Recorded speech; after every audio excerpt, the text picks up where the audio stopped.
vamos lá. Sobre isso que a gente está falando aqui, vamos lá. Primeiro ponto que eu queria elucidar é o seguinte. O problema a CPMI das fake news existe basicamente porque tem uma galera de forma muito organizada pondo dinheiro para disseminar essas paradas aí. E não é para fiscalizar se o Zezinho da padaria postou uma doideira qualquer.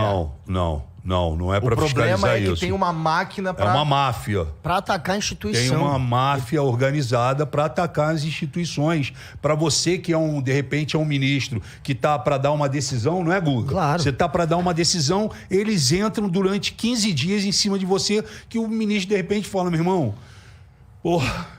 vou aliviar aqui na página 2, porque eu não estou conseguindo. Isso aconteceu isso diversas vezes. E além de atacar, eles criam um sentimento de incitação das pessoas contra o sistema político, contra a democracia. Esse Daniel Silveira, ele é um cara que é da antipolítica, falam que ele é da antipolítica, mas ele não pode ter mandato de político, porque ele é um cara que está ali, na verdade, para sabotar a democracia. Ele usa a prerrogativa de ter o direito à fala, né? O direito de falar, a imunidade parlamentar, ele usa para, na verdade, sabotar a democracia e a política, para fazer um ataque, para incitar as pessoas a atacarem a STF, a pedir a volta da ditadura do AI-5. Então, é claro que um sujeito desse já deveria ter perdido o mandato pelo próprio processo de quebra de decoro da Câmara. Eles deveriam já ter retirado o sujeito. Mas é muito corporativista. Mas não tira. Agora o STF vai ter que tirar. Mas esses caras estão numa campanha contra a democracia. E eles falam isso. Eles sequer chamam a ditadura militar de ditadura. Eles falam que foi uma revolução democrática. Os militares... Os caras pediram a volta do AI-5. Porra, isso é inadmissível. Isso é contra... Primeiro, isso é ilegal. Isso é crime. Você pedir volta do AI-5, você criar animosidade entre os poderes, você fazer a Força Armada se voltar contra o Congresso Nacional, pedir para a Força Armada invadir o Congresso ou invadir o STF... Isso é inconstitucional, isso é ilegal. Você pode responder e deve responder por isso. Fora isso tudo, o Daniel Silveira ameaçou os ministros do STF. Ele fala, eu sei onde vocês moram, eu sei o que vocês fazem.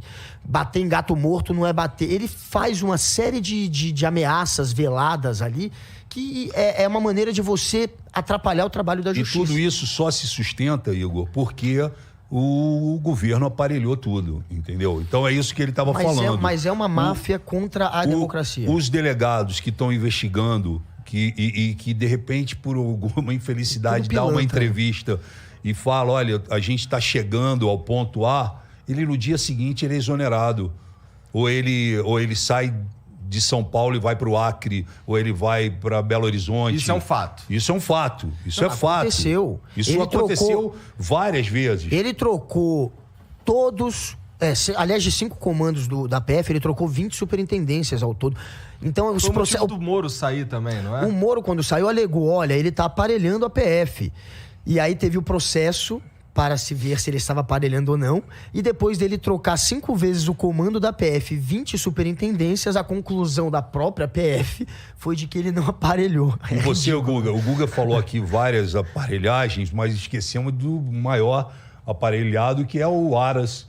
Tem o Procurador-Geral. O Procurador-Geral da República, que hoje deu uma declaração dizendo que não viu nenhuma... Indício de crime com os 2 bispos pastores. Lá, os 2 pastores Lobistas. pedindo aquela propina gospel, até em Barra de Ouro, se quisesse. Ele falou isso hoje. Falou hoje. Hoje o Aras... Hoje a PGR pediu para que não haja uma investigação contra o Bolsonaro nesse caso. Eles falaram que ele não vê o Bolsonaro. O Bolsonaro, ele pode até investigar, os pastores devem ser investigados, mas o procurador que deve dar o aval ou não para se investigar o presidente disse que o presidente não deve ser investigado, não há suspeitas, só o nome dele é que foi jogado ali numa conversa do ministro que foi gravado e ponto. Mas olha, tem um ex-ministro, que é o Milton Ribeiro, dizendo na gravação que estava atendendo os pastores a pedido do Bolsonaro, e esses pastores, eles frequentaram o Palácio do Planalto 35 vezes. 35 vezes desde 2019. Na Segov, que é a Secretaria de Governo, que é onde se resolve tudo. Então, na Casa Civil, que é onde se resolve tudo também, né? Gravação, áudio, foto, dos encontros, registro na porta, porque ninguém chega lá no palácio e entra mais ou menos, entendeu? Você passa por um processo. Se você amanhã quiser ir lá no palácio, para você entrar, talvez você não entre. Porque não é fácil entrar lá. Exato, é uma burocracia. Talvez você monstra. não entre. Lógico. E se você entrar, meu irmão, você vai ficar grampeado lá e todo mundo vai saber que você pegou o elevador 2, desceu no 2º andar, virou para a direita, entrou na sala tal e o caramba. Entendeu? Então tem todas essas informações sobre esses caras aí.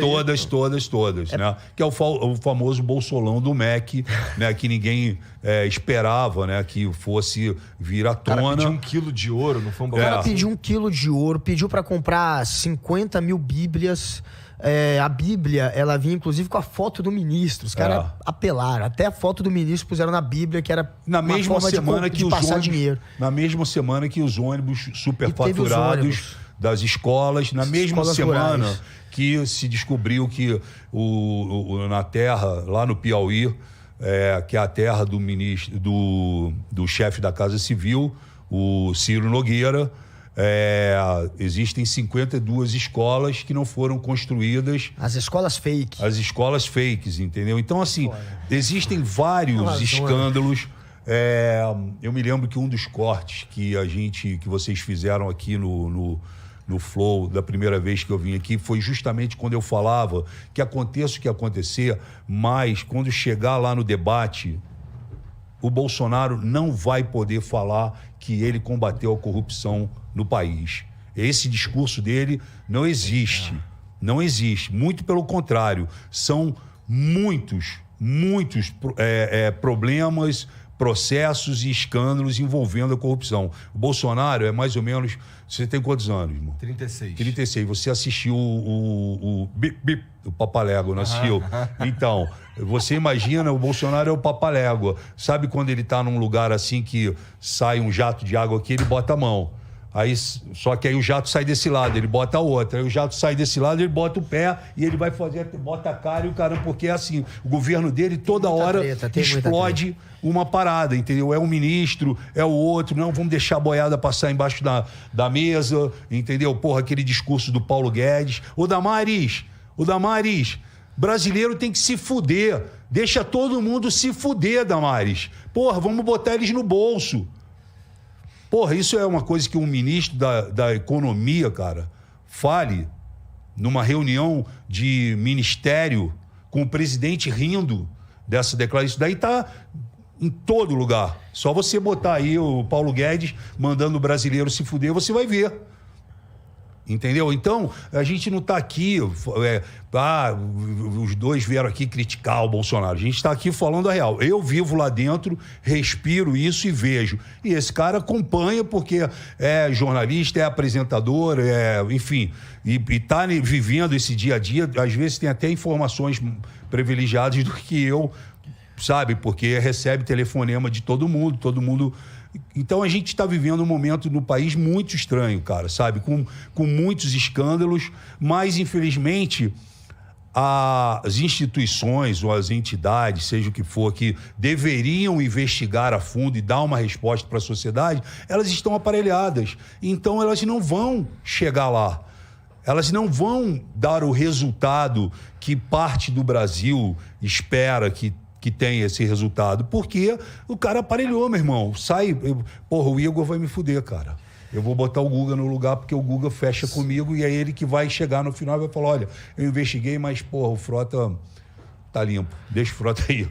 É mais ou menos não. É isso que está acontecendo no nosso país. Um país que, desculpe falar, mas, voltou para o mapa da fome, um país que a gente tem milhões de desempregados, a desigualdade é enorme, um país que tem uma série de oportunidades e que está se afundando numa política totalmente, sabe, sem planejamento, confusa, de traição. Toda semana tem um escândalo, cara. Não teve um dia que a gente... no governo Bolsonaro não tem corrupção, não, pô. Não teve um dia... Mas ele falou? Ele fala. Não teve um dia que a gente, dessa legislatura, cara, que, porra, não aconteceu uma coisa, cara. Todo dia tem uma treta, explode, é um ministro, é um deputado, é a esposa, é o filho, é o outro filho, é o tio, é o enteado, é ele próprio, entendeu? Porra, quando morre 600 mil pessoas e o cara fala, eu não tenho culpa se a pessoa fica lá no hospital, Foda, sabe? Né, porra, eu não sou coveiro, porra, eu não tenho que enterrar ninguém, todo mundo vai morrer um dia, eu quero que se foda, entendeu? Porra. Se alguém tá esperando eu defender o Bolsonaro aqui, eu não gosto. Não, eu não tô te falando disso. Isso é um problema dele. Covid. Ele não é, assim, um dos principais problemas assim do Bolsonaro, não é um dos principais problemas, mas assim, um problema que o Bolsonaro tem é que realmente ele é muito ele é incapaz na hora de falar, né? Ele fala umas atrocidades assim, que caralho, o presidente do Brasil tá falando dessa porra.